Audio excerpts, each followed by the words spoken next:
भाजपच्या काळामध्ये याच्याविषयी आश्चर्य वाटायचं काही कारण नाही, कारण हे सरकारच मुळात घोटाळेबाजांचं. पेपर फुटून किती वर्षापासून चालू आहे माहीत नाही, आत्ताही सगळं स्कॅन्डल समोर आले म्हणून असे जर विद्यार्थी बाहेर आले तर देशाचा विकास कसा होणार. सोनम वांगचूक यांनी उपोषण केलं होतं, अन्नत्याग उपोषण, पण या सरकारनं ते उपोषण दडपशाहीचा कृतीचा निषेध झाला आणि या कृतीचा निषेध सध्या होतोय बीडमध्ये महाराष्ट्र अंधश्रद्धा निर्मूलन समितीकडनं. माझ्यासोबत काही महाराष्ट्र अंधश्रद्धा निर्मूलन समितीचे काही लोक आहेत. एक्झॅक्ट मॅम, काय करताय आंदोलन? आज तुम्ही त्या कृतीचा निषेध करण्यासाठी केलं आंदोलन, पण तुम्हाला वाटतं सरकारचं डोकं जाग्यावर आहे? कारण लोकशाही मार्गाने हे आंदोलन झालं होतं सोनम वांगचूकचं. नाही, लोकशाही आणि अत्यंत संवैधानिक मार्गाने जेव्हा सोनम वांगचूक यांनी आंदोलन सुरू केलं आणि त्याला अत्यंत बेजबाबदारपणे चिरडण्याचा जो शासनाने प्रयत्न केला त्याच्या निषेधार्थच आम्ही इथे आहोत. सरकारचं तुम्ही जो प्रश्न विचारताय ते ठिकाणावर आहे का डोकं? आता ते तसं जर असतं तर अशी कार्यवाही झाली नसती आणि त्यामुळे की योग्य पद्धतीने जनसामान्यांना न्याय देण्याचा जो संविधानामध्ये दिलेली सगळी जे आहेत आणि जे अधिकार आहेत माणसांचे, भारतीय नागरिकांचे, ते चिरडण्याचा प्रयत्न शासन करत आहे. विशेषतः शिक्षणाबाबतचं जे धोरण आहे आणि शिक्षण मंत्री धर्मेंद्र प्रधान ज्या पद्धतीने सगळे आत्तापर्यंत जे आपण बघतो जे काम झालेलं आहे, विशेषतः विद्यार्थ्यांच्या परीक्षा पेपर फुटणं असेल, निकालांचे घोळ असतील आणि त्याच्यामुळे त्यांचं भविष्य टांगणीला लागलेलं आहे. आत्तापर्यंत किती विद्यार्थ्यांनी आत्महत्या केल्या त्याची आपण नोंद घेऊया. त्यांच्या घरामध्ये जर आपण गेलो त्यांच्या पालकांची काय मानसिक स्थिती आहे ते आपण बघूया. हे जर या प्रत्येकाच्या जर घरात असं घडायला लागलं तर तुम्ही कुठल्या पद्धतीने म्हणणार आहात, तोंडाने म्हणणार आहात की आम्ही खूप विकसित भारत घडवतो आहोत आणि आम्ही खूप चांगल्या पद्धतीने काम करतो आहोत? असं नाही. ज्या देशातली जनता विशेषतः तरुणाई आणि महिला या जर आनंदी असतील, त्या जर सन्मानपूर्वक जगत असतील तर आपण म्हणू शकू की काहीतरी विकास होतो आहे. तर म्हणून आमचं असं म्हणणं आहे की सोनम वांगचूक यांनी संवैधानिक मार्गाने सुरू केलेल्या आंदोलनाला ज्या पद्धतीने चिरडण्याचा प्रयत्न केलेला आहे या शासनाने आणि जी मागणी आहे ती धुडकावून दिली जाते, धर्मेंद्र प्रधान जे आपले शिक्षण मंत्री आहेत त्यांचा राजीनामा देण्याची जी मागणी आहे ती धुडकावली जाते आहे. या गोष्टीचा निषेध आणि वांगचुकांचं आंदोलन, त्यासाठी आम्ही इथे आंदोलन त्याला समर्थन देण्यासाठी इथे उभे आहोत.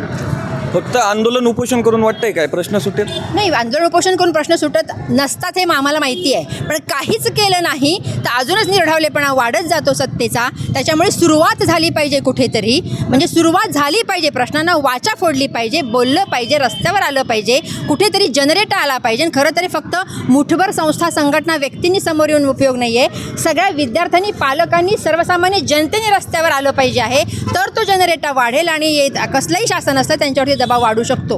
कारण आज सत्तेचा जर विषय केला तर इथे नंबरचा विषय, आकड्यांचा विषय आहे. एकीकडे आकडा आणि एकीकडे गुणवत्ता बघितली आपण, तर गुणवत्ता जास्त महत्त्वाची आहे. शिक्षण, गुणवत्तापूर्ण शिक्षण असणं आवश्यक आहे.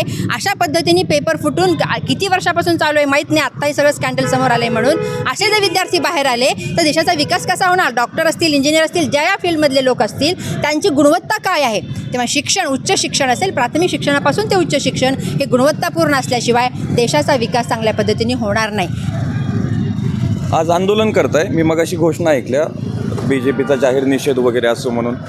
याच्या अगोदर पण खूप प्रकरणं झाली, फक्त हेच का सध्या आत्ता फक्त का? खरं म्हणजे शिक्षण हा अतिशय मूलभूत विषय आहे. शिक्षणाचं महत्त्व महात्मा फुलेंनी, राजर्षी शाहू महाराजांनी आणि बाबासाहेबांनी सांगितलं. शिक्षण व्यवस्था बिघडली तर देशाचे आरोग्य बिघडल्याशिवाय राहणार नाही. आणि त्यातली त्यात आरोग्यसेवा जी आहे, या आरोग्यसेवेची जी काही परीक्षा आहे, नीटची परीक्षा, ही परीक्षा पेपरफुटीच्या माध्यमातून जर घाणेरडी होत असेल, भ्रष्ट होत असेल तर त्या ठिकाणी घाव घालणं अतिशय आवश्यक आहे. मला नम्रपणे सांगायचं आहे, या पेपरफुटी प्रकरणी काही मोहरे पकडलेले आहेत, परंतु ज्या केंद्रीय प्रधानमंत्र्यांच्या, शिक्षण मंत्र्यांच्या कार्यालयामधून हे अशा प्रकारचे पेपरफुटीचं कट रचला गेला, त्या ठिकाणाहून समजा जर होत असेल तर तो प्रधानमंत्री धर्मेंद्र प्रधानला संरक्षण देत आहेत आणि बाकीच्या लुंग्यासुंग्याला पकडत आहेत. हे अतिशय तोंड दाखले अशा प्रकारची कृती आहे आणि ही कृती बंद पडली पाहिजे.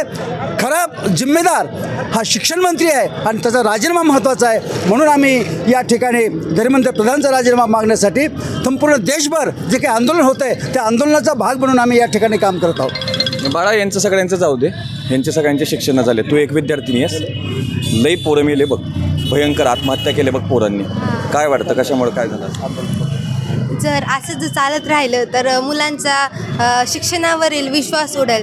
ज्या मुलांनी मेहनत केली त्यांना काय वेदना झाल्या असतील ते तुम्हाला काय माहिती. माझी फक्त एवढीच मागणी की नाही का शिक्षण मंत्र्याचा राजीनामा झाला पाहिजे.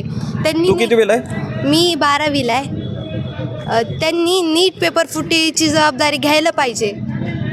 जर का नाही घेतली तर मग तुम्ही विद्यार्थ्यांनी काय करणार आहे? आम्ही आंदोलन करू, आम्ही रस्त्यावर उतरू. आणि कॉलेज शाळा बेळा कोण जाणार? एक दिवस देशासाठी दिला तर काय हरकत आहे? एक दिवस जर देशासाठी दिला तर काय होईल. सध्या BJPचं सरकार आहे. मी अशा खूप काही गोष्टी ऐकतोय. सध्या लोकशाही आहे का हुकुमशाही आहे? अघोषित आणीबाणी आणि हुकुमशाहीची वाटचाल RSSचा अजेंडा आहे. या देशामध्ये सामान्य माणूस शिकला नाही पाहिजे. 93,000 शाळा बंद केल्यात. नीट फुटीमध्ये घोटाळा झाला. भाजपच्या काळामध्ये याच्याविषयी आश्चर्य वाटायचं काही कारण नाही, कारण हे सरकारच मुळात घोटाळेबाजांचे. आईचे दागिने विकून परदेशात जाणारा पंतप्रधान या देशाचे, एकेकाळी हद्दपार झालेले गृहमंत्री आणि पंतप्रधान या देशाचे, मणिपूरमध्ये नागड्या महिला फिरवल्या त्यांच्या भेटीलाही न जाणार पंतप्रधान नरेंद्र मोदी, एप्स्टीन फाईलमध्ये ज्यांचं नाव आलेलं आहे त्यांच्याकडून धर्मेंद्र प्रधानच्या राजीनाम्याची आपण कशी काय अपेक्षा करू शकतो? हे शक्यच नाही. आणि म्हणून आत्ता जी आंदोलनं चालू आहेत, मी CJPचं अभिनंदन करीन, अभिजित दिपकेचं अभिनंदन करीन आणि सोनम वांगचुक तर जागतिक शास्त्रज्ञ येतो. त्यांना ज्या पद्धतीनं वेटीस धरलं आहे त्याचा आपण निषेध केला पाहिजे. सोनम वांगचुक यांची देशाला गरज आहे आणि म्हणून त्यांचं आरोग्य ठीक राहिलं पाहिजे. ते ज्या दवाखान्यात आहेत त्यांना फोन घेण्यापासून वंचित केलं जातं आहे, त्यांना भेटण्यापासून वंचित केलं जातं आहे, त्यांचा आरोग्याचा डाटा नाही दिला जात आहे. डिजिटल डाटा मागत होती त्यांची पत्नी, नाही दिला. हे सगळं ना फार भयानक आहे. ही आपण विचारल्याप्रमाणे ही हुकुमशाही आहे आणि म्हणून आता फक्त शिक्षण मंत्र्याचा राजीनामा मागून नाही चालणार. आता नरेंद्र मोदींनी राजीनामा दिला पाहिजे, कारण जिथं उच्च न्यायालयाने म्हटलेलं आहे की मोदी आणि शहाला आता वैधानिक कुठल्याही जागी बसवता कामा नये, तिथं आपण सामान्य माणसांनी म्हणायला काय हरकत आहे. त्यांनी राजीनामा दिला पाहिजे. त्यांनी नाही दिला राजीनामा तर आता देशामध्ये ठिणगी पडलेली आहे. एकंदरीत सांगायचं झालं ना तर सध्या सोनम वांगचुक हे लोकशाही मार्गाने उपोषण करत होते, पण डॉक्टराच्या वेशात पोलिस धाडले, त्यांना उचलून घेऊन गेले. म्हणजे सध्या निखळ सत्य आहे हे की सध्या देशामध्ये हुकुमशाही चालू आहे. त्या कृतीचा निषेध करण्यासाठी आज महाराष्ट्र अंधश्रद्धा निर्मूलन समितीतर्फे जिल्हाधिकारी कार्यालयासमोर आंदोलन करण्यात आलं. पण सगळ्यात महत्त्वाचं हे आंदोलनं करून उपोषणं करून सत्ताबदल होणार आहे का, खरंच वापस परत एकदा लोकशाही येणार आहे का, हे पाहणं पण महत्त्वाचं ठरणार आहे. कॅमेरामॅन मुकुंद चिंचकरसोबत मी बालाजी शिंदे आणि मी सध्या आहे जिल्हाधिकारी कार्यालयासमोर. लोकाच्या TV पाहताय आपण.